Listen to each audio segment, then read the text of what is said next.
Hey everyone, so today we'll be talking about the nangseon, the Joseon Korean multi-tip spear, also known in Ming Dynasty China as the Wolfbrush Spear.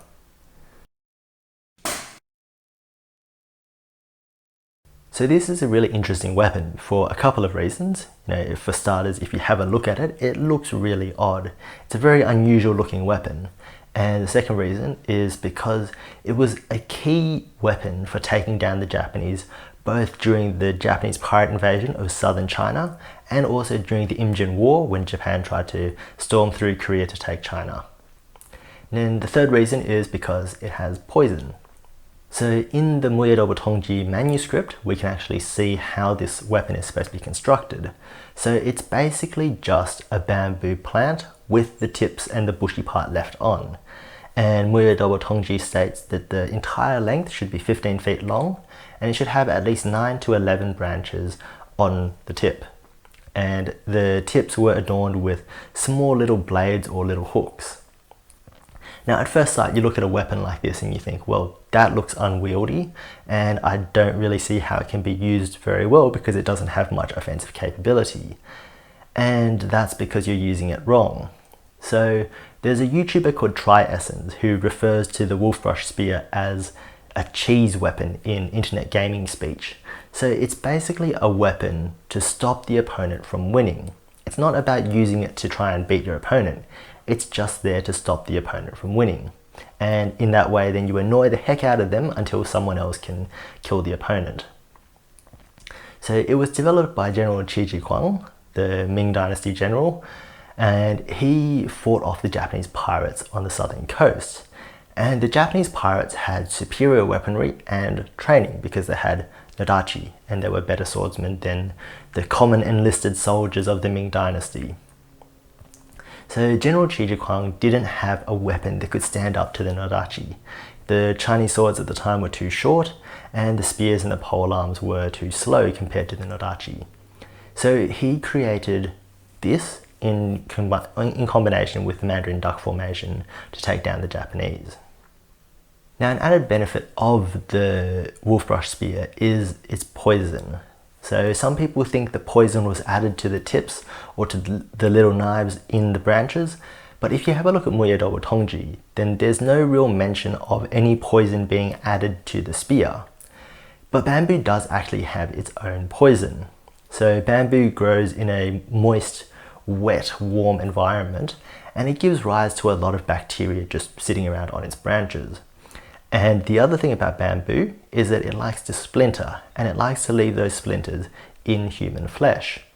So this leads to a way into the skin plus bacteria, so you get rampant infection. So even from these little cuts, you get a lot of infection, which can cause swelling and irritation of the skin, which makes it harder to use a sword. Or in the worst case, then the infection can spread to the rest of the body and people can die. And historically, we see that on the battlefield, probably more people died from infection than they actually did die from killing blows. Now, if you want to see some pretty crazy stuff, you can look at Dr. Kawashima's case report in 2009, and you can see some photos of bamboo splinters in a human eye to see what bamboo can do and how easy it is to get splinters into the human body. I'm not going to show that picture here because it's pretty gruesome and not everyone wants to see it, but have a look if you want to see it. So how was the Wolfbrush Spear used? Well, we know it wasn't used on one-on-one combat because it didn't really do very well at that. It was used in the Mandarin duck formation, which was General Qi's brainchild for taking down these Japanese swordsmen with superior swords and superior training. So the Mandarin duck formation was a squad of 12 people, and they would engage one swordsman at a time. So it was made up of 2 people with sword and shield, 2 people with the Wolfbrush Spear, 4 people with long spears, 2 people with either two-handed swords or tridents, and 1 commander who held the flag and led the way, and a porter/cook who was named the logistics personnel. But really he was everyone's scrub, and he carried all of their belongings and he cooked their meals for them. So it was a nice way to make his job sound a little more pleasant than it actually was. Now, the main way that the Mandarin duck formation was used when engaging with a swordsman was that one of the people with the sword and shield would start throwing spears at the Japanese samurai. And so then this samurai would start having spears being held at him, and he'd think, well, I better engage that group before they kill me when I'm not looking with a spear to the back of the head. So he'd charge in and he'd engage the group, and then the two Wolfbrush spears would come down and shove their branches in his face. And they would just keep on pushing and try and annoy the heck out of him, while the four people with long spears would just try and stab him to death while he's occupied with the Wolfbrush spears. So very much a cheese weapon. You can see it's not the most honorable one-on-one combat, but it was very effective from history. Now, in the case that the Japanese swordsman could get past the tips of the spears, then the spearmen and the Wolfbrush spearmen would be quite vulnerable.